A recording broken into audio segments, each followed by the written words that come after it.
от опера. Ще си говорим сега за рок. Пловдив ще бъде домакин на младежкия фестивал за авторска музика Ескул Рок Фест.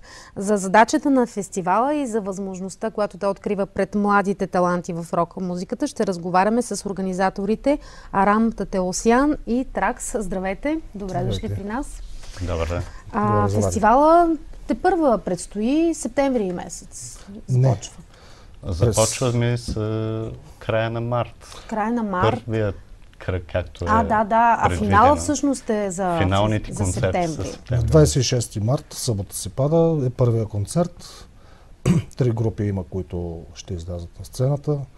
Escape from Inferno от София. Escape from Inferno. Citizen Arrest също от София и пловдивска група, която са по-големи, ще домакинства. Да, като по-опитни, по-утвърдено имене, Tomorrow May Fall от Пловдив. До сега колко групи са заявили участие? До тук са 19 групи. Има ли някакво ограничение? Колко възможно да участват? Ограничение няма. Значи колкото повече, толкова повече. Мислите ли, че ще дойдат, че ще има така значително повече от 19 групи? Има ли интерес? Разбира се. Записванията продължават да текат и в момента.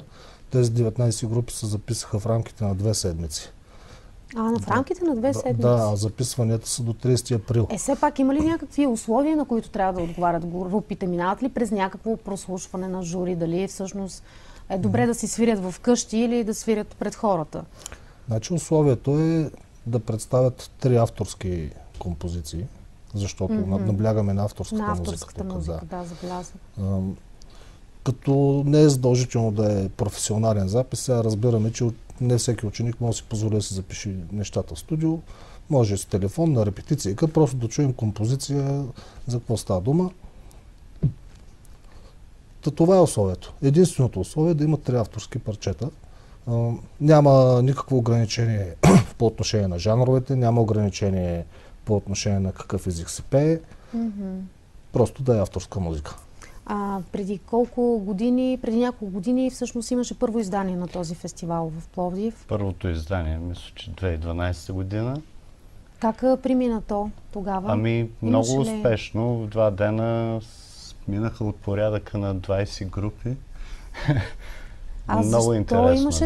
Има затишие от 2012-2016 второто издание? Просто на мускули изкарахме първото издание и искахме малко повече финансова подкрепа, за да се организира така мащабно това събитие, иска си малко средства. Този път общината много добър гръб ни дават. Включена и фестивала и в културния календар на общината. Получавате финансиране за това. А каква е целта на фестивала? Рок музика, авторска рок музика. Каква задача сте си поставили?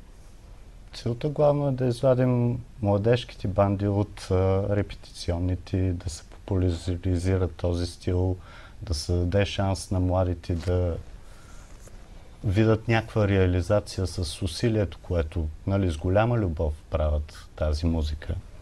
Явно им харесва, кефят се. Да им дадем шанс да се изявят.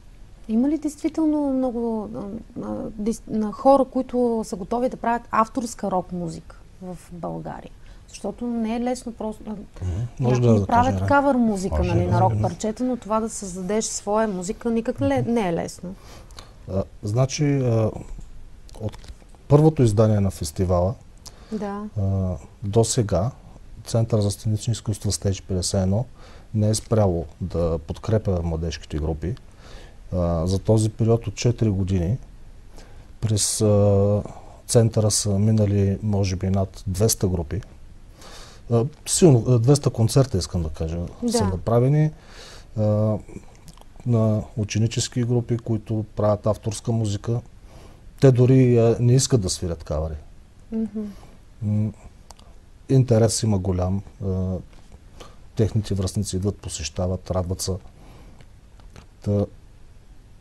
Да, има интерес. Много са талантливи. Аз съм оставал изумен на моменти какво се случва на сцената. Си казвам, тия наистина ли са ученици? Да, има този ефект. Ами, дали е по-лесно или не е по-лесно? Естествено, че не е по-лесно, но насладата от това, че си направил нещо собствено и си го представил пред хора е огромна. Какъв шанс има за рок изпълнителите в България? Вие така сте в бранша и следите нещата. Ами, изтъркано да го кажем, че индустрия музикална в България няма. Музикантка ще ни храни. Това е известните поговорки. Това е така. Но това, което можем да направим е просто да помагаме и да се вижда, че хората с креативно мислене могат и им се дава някакъв шанс. В тази музика има развитие. Да има развитие. Да. Идеята е да се подкрепи точно творчеството в младежите. Те да творят, да изпитват удоволствие и удовлетворение от това, че творят, вместо да се отдават на разрушителни практики, нали? Сега няма да ги изброяваме. Така е, да. Понеже ми споменахте за първата част, за втората част на концерта, какво е предвидено там? Два заключителни концерта са през септември месец в Стария град на Лапидариума, където на голяма сцена ще се изявят 10 от избраните като финалисти. Избрани групи с съдействието на голяма група. Добре, пазиме в тази. Да, освен това Митко Кърнев от Д2, който организира конкурса Голямо междучасие, ще бъде на тези заключителни концерти и ще си избере една група от тези 10, която автоматично ще се яви на финала на неговия конкурс Голямо междучасие. Да. Добре. Благодаря ви много за тази информация. Успех ви пожелавам. Хубавата музика върви с хубавата храна, бих казала аз.